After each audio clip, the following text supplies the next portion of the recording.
All All right, right. welcome to Iron Cross Studios. This is No Regret.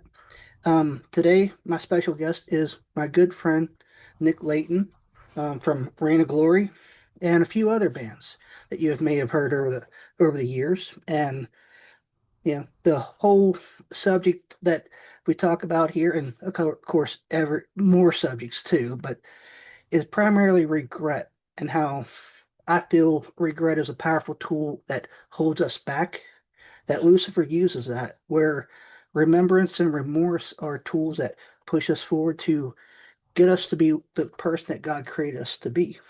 Um, but welcome, Nick, all the way from Yes. the West Coast here. Yes, the West Coast, where it's not all that cold. Probably a lot colder where you are. Yeah, But today it's about, I think it was 25 degrees earlier. yeah, yeah. We're just kind of sailing right along in the mid 40s.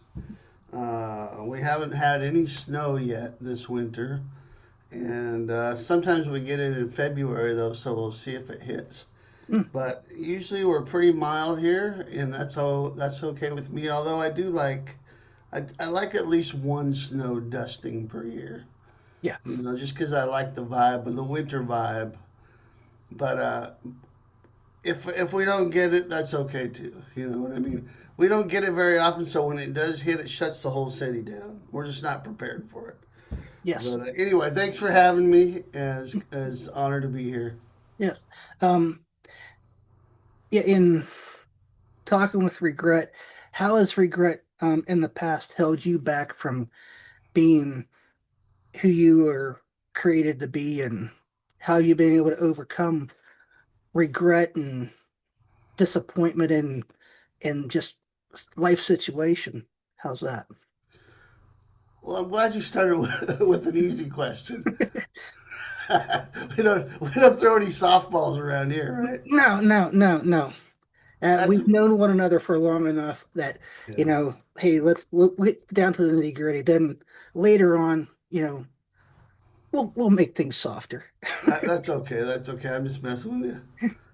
That's a big one, man. This is a big deal. I'm glad you're kind of bringing this out because I think this is something that doesn't get talked about too much. I think there's a lot of shame that's placed on people in whether or not it's intentional or not from the church.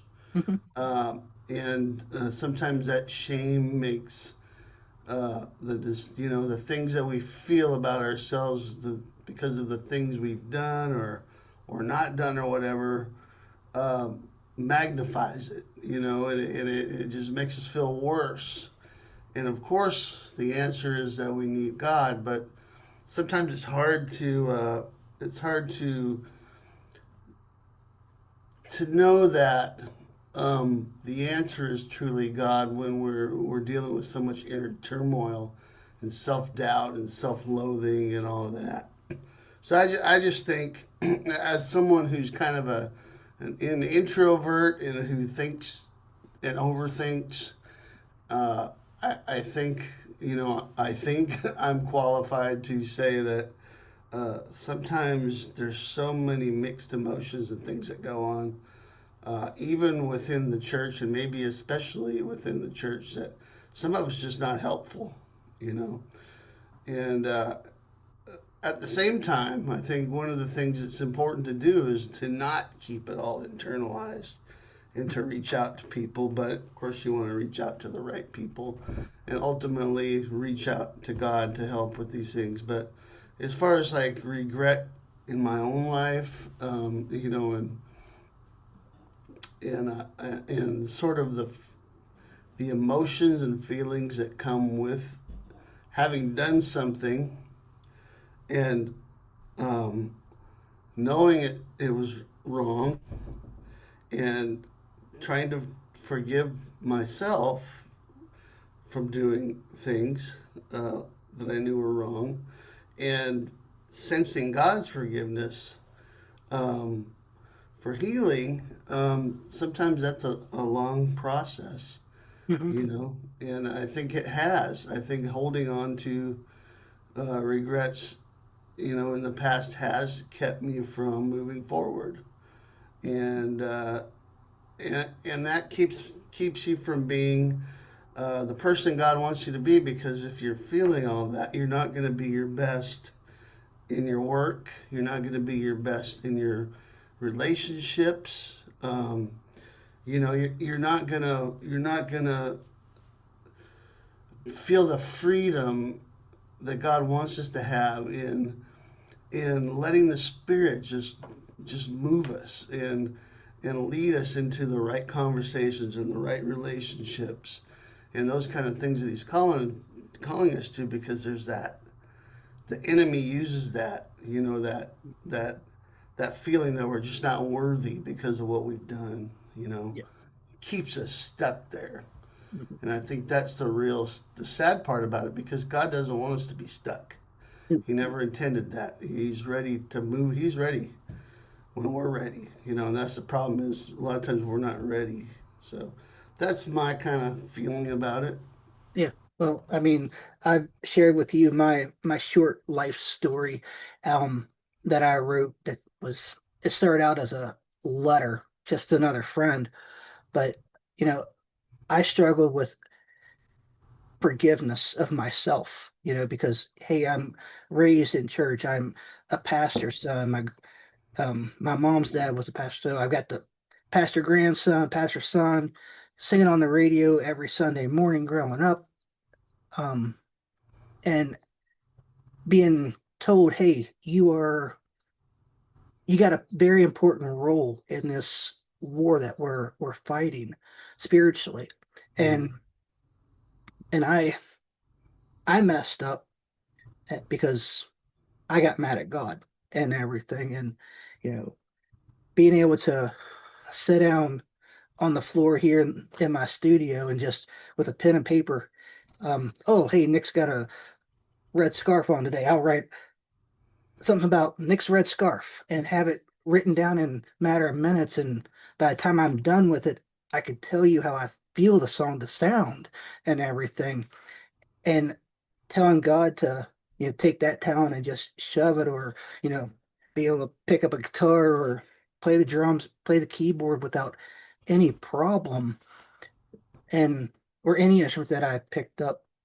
So I know about holding on to that regret, that unforgiveness of oneself, because and that it's really easy. I could do something to you, you could do something to me, and 5 minutes later, hey, I forgive you, life is good. But you sit there and do something that is not right, and you can't forgive yourself for it, even though God forgives you. But it's it's just holding on to that regret. And you know but I'm glad that, you know, like 5 years ago, I was able to finally let go of that, mm, from 1996, is wow, when that started. Finally being yeah, able to fully let go. And, you know, that's when our friendship started, kind of about yeah, 6 years ago, when we started talking. And I just, I thank you for that. I thank you for being a friend, a brother, someone that is just there, you know, and yeah, man, coming and you into as well. being, a couple years ago when Immortal, I look forward to meeting you face to face for the first time, and walked up and I didn't even introduce myself. You're like, oh, hey, Barry, you're here, and gave me a nice hug. And, Mm, that was before your show. And that meant a whole lot, you mm. know. Well, man, I was happy to see you. So, uh, yeah, I love how God brings people together like that, and I really feel like Yeah. that's the start of a great friendship when God does that. So Hmm. it's been awesome knowing you. Yes. And we'll move on to some easier stuff now. Um, I've said many times before to you that, on your YouTube, um, little short videos that you have shared with us, that you make playing guitar looks so easy. We were talking the other day, and I could like, hey, I'll pick that up and I'll just start playing. It's like I can't play that, but I watch your fingers, I watch how you do things. It's like, yeah, I can make that guitar just sing like a bird, and but you make things so much look so easy, and and I know it's not easy for you. I mean, you're a musician, and it takes time to get that craft going. But Well, thank you. Yeah, I mean, the real answer is that yeah, some things are easy now, but it was 35 years in the making, you know. And when people say that, because people do, will say that on my YouTube channel when I do my videos, and that'll be a comment a lot of times is, how do you make that look so easy? You're playing this fast thing here, but it looks effortless, and it's like, well, if you had been sitting here in my practice room for the last 35 years, you'd see all the work that went into making that look easy. right, And, I think that's the real answer, but I do appreciate it. Yeah. yeah, and well, again, seeing you live a couple times, I've watched the on stage um, antics of where patchwork comes out and you just continue to play on, even though it's Oh, not man. fully plugged in. But you were still there. You continued on, get the guitar plugged back in, and it's like you didn't stress out. You didn't have that, ah, I'm going, this is going to happen, but that when that happened a couple years ago, you and Roger Dell just didn't panic whatsoever. And when something doesn't go right, when you're performing or you're just playing, um, how does the how you overcome the frustration with that? Yeah, that's a good question. And it happened twice. The first year we went, um, Roger, the bass player, Hmm. uh, accidentally kicked out my guitar cable from my pedal board, which made that no sound was coming out of the guitar. And Hmm. it happened twice Yep. during the show. And like I said, he didn't mean to do it. He was just all over the stage. Uh, and when that happens, a panic can set in if you let it. Yep. Because I've been on stage a lot, I've learned to not overblow things when they go wrong. In fact, I've learned to kind of expect that things probably will go wrong, Hmm. because there's so many moving parts. There's cables, there's the soundboard, there's microphones, there's gremlins. There's things that foul things up, Yep. and so when it happened that time, I didn't realize what had happened, first of all. And so I was wondering why I was not. And then I saw. And so I just told myself, don't freak out. Just go plug it back in. Let it happen again. Don't freak out. And then this last year we played, was almost more frustrating because I didn't know what the problem was. Hmm. And that's worse when you don't really know how to fix it. And there was something that was happening, um, with my signal that was getting, distorted, over distorted, and making it, you couldn't really even hear what I was playing because there was like a patch cord or something that may have been loose.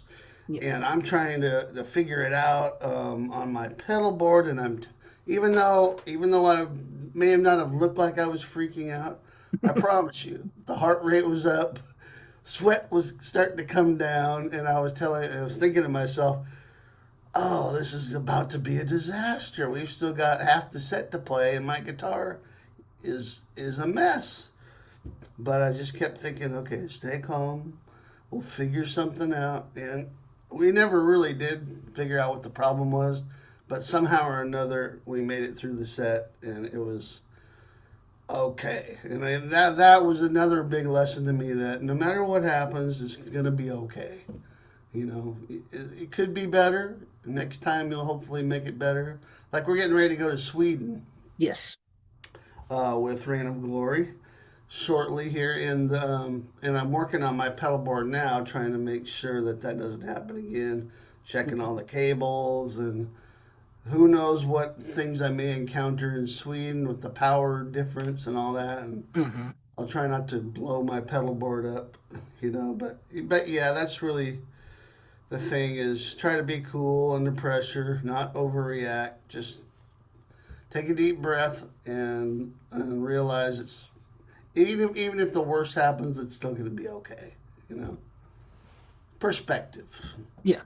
Yeah. And you got the new normal lineup now for that's going to be in Sweden with you, or? Yep. Yep. We've got Jeffrey McCormick on drums, Mhm. Juan Van Dunk on bass. Both of those guys also play with Les Carlson's band. Yes.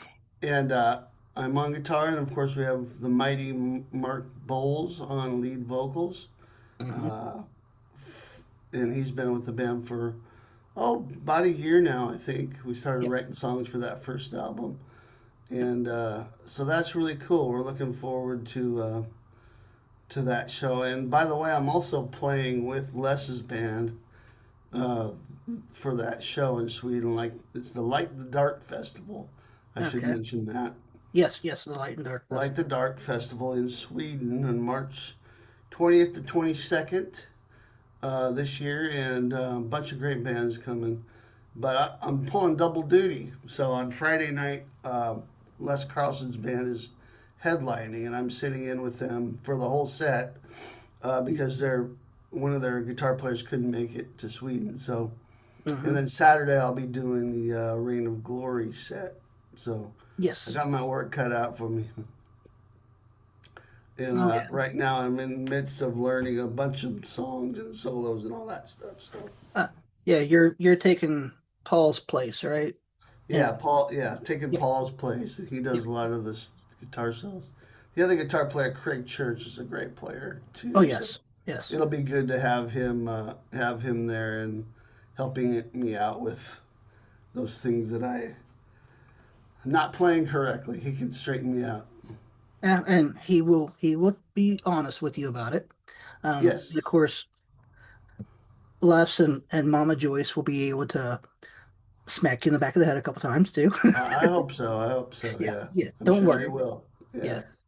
Yeah. I And we I have have the a mighty Christian Liljegren from Sweden and the Narnia band also joining us on stage. yes. So that's going to be really cool for the Reign of Glory set. Oh, We'll have that's a couple surprises there and one big surprise at the end. So it should be cool. well. I do hope that you get some type of video and share that with us Yeah, when me you get too. back. Um, you know, and of course, there's no. I completely respect Jeffrey. Um, I got a couple of his wonderful guitar sticks, drumsticks Yeah. over here. Ed he signed, and um, with one, he gave me a pick at the last festival. Mm, Um, mm, yeah, so we're everything is. I have a lot of respect for mm. both of those guys as Well, they're well. great musicians and wonderful Christian brothers, and they're hilarious together. So Yes, we spend a lot of time laughing when we're together, which is always a good thing. yes, yes.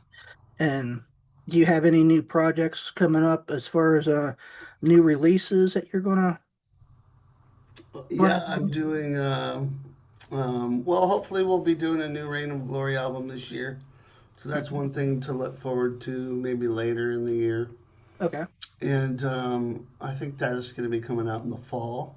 okay. Or I'm sorry, the I'm getting my projects mixed up. That will hopefully be coming out sometime in 2026. And then I've been working on this. I want to call it a solo project, but that doesn't really do it justice because it's not. Hmm. It's me and a bunch of great musicians is what it is, and it's the songs were all written by me, but it's a project called Moonlit Masquerade, Okay. and it it kind of started out as a project that was going to be this record label I work with called Lim Music over in Hamburg, Germany. I've Mm, been with him for a while, and he's a record label that has done the Firewolf albums. If anybody knows my history, I've done three Firewolf albums, which is hard rock metal stuff. And so we've been working on this new project. It started out being something totally different than it ended up being, and for the better. So we've got a bunch of songs on there, and each song has a different singer on it. But it's amazing, and there's if uh, if Christian metal fans that are watching this, there's I want to say four songs at least that are done by some Christian metal singers that they'll recognize.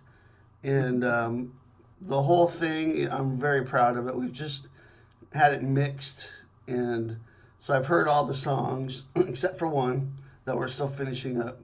And I think it's the best work I've done yet in terms of songwriting and guitar playing, all of that. I think it's the best thing I've done yet. So I can't wait for people to hear that. That will be coming out in the fall okay. of 2026, and already we've released one single called Wreckage, Mm, um, which people can go stream or um, they can even buy a three-song EP, which has uh, two songs that you can only get on the CD, and that's from Lim Music. It's called Moonlit Masquerade Wreckage, and that features Zach Stevens on vocals from Sabotage, one of my favorite metal bands of all time, probably my favorite metal band of all time, and Jeff Plate, and who's from Trans Siberian Orchestra, and also uh, Sabotage and Metal Church on drums, and bass is oh boy, why can't I? Oh, Barry Sparks. Barry Sparks is on bass, and he's played with Michael Schenker and Dawkins, and just he's a virtuoso bass player, and he added so much to the recordings, and those guys are great guys too, and it was fantastic to work with them, and they're all over the album that's coming up. But that CD also has Christian from Narnia singing on one of the tunes. mm-hmm. So that's kind of a little collector's item, added bonus for people who might be interested in that. So Yep. those are the two main recording projects I have, and then I'm always working on new guitar courses and things like that, and videos for my YouTube channel. So that's kind of a constant, Yep. constant thing, projects and stuff like that.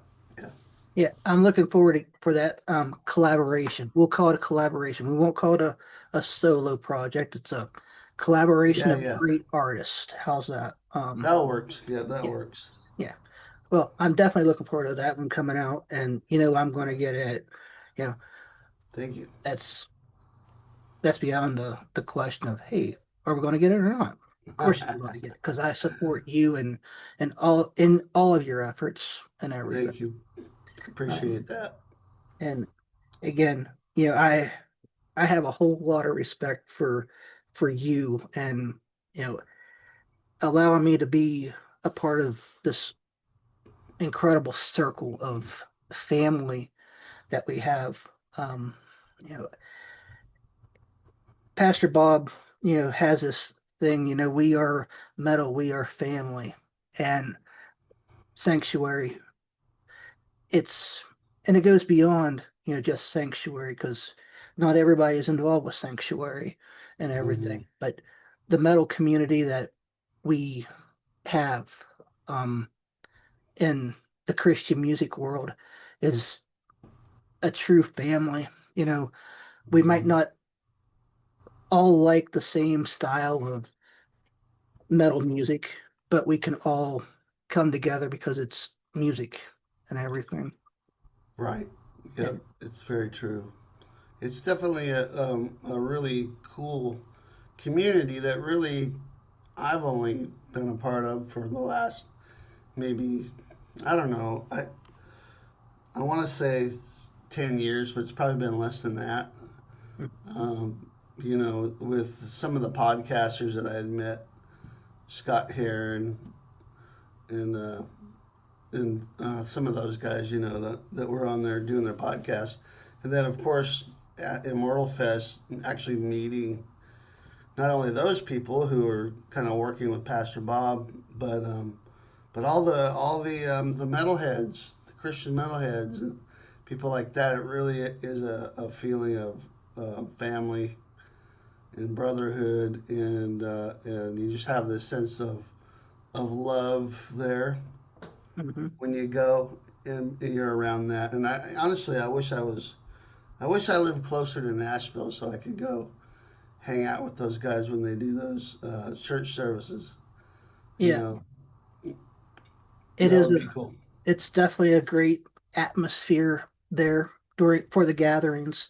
Um, and Pastor Bob and I talked recently about how I only live it's an 8 hour drive from my door to his door. Mm, And I've made that trip a few times and mm-hmm. it's it's always a special time. And of course, because of Pastor Bob, I got told I needed to do these podcast things. And it is for my healing, but it's also for other healing as well. Because like for you, example, there's things that hey, maybe you've held back and held on to, and maybe this will help. Something like this will help you to get through things, or you know, and that's what it's about. Yeah, It's about healing. It's about being there for one another, and you've been there for me as a little sounding board every once in a while, and I truly appreciate that. yeah, And man. Thanks, thanks for saying that, and I'm happy to be here, and thank you as well. It's I think when we're brave enough to be authentic and share our stories, God uses that. He uses that to reach other people who might be going through similar things or whatever. And like you're saying, it it always amazes me how one thing I say or whatever that people will somebody will contact me about that and they'll say how much that helped them, you know. And I've felt the same way about what other people have said. So I think we got to keep the conversation going and keep being authentic and sharing our stories. yeah, This is a great format for that. yeah, and not be afraid. That's the thing, because Yeah. you know, growing up, it's hey, you don't talk about that in church, or you're not supposed to have those feelings. It's like, why can't I have those feelings? What makes it so that I mean, it's Hmm. mankind nature, really. And I think that there's a difference between human nature and mankind nature. You know, mankind is what we've created life to be, but human nature itself is what God created us to be. It's the purest form of things. Mm. Yeah. We get back to the basics and just quit being so afraid to open up that door and, you know, remember that we are God's holy place because he ripped that veil, you know, Yeah. and Absolutely. we gotta start reaching into to God a little bit more than just reaching out. Yeah. I agree. 100%. Mm. Well, Yeah. Nick, thank you again for being here and being a part of this. And I know you're a busy guy. And safe travels next month, Yeah. when you're March. Yeah. March and everything. And Yeah. thank you again for being a part of this. You bet. Thanks for having me on, and all the best with the podcast. It's a great topic and a great format to discuss it. And I wish you all the best with it. Thank you very much. All right, man. God bless you. God bless you.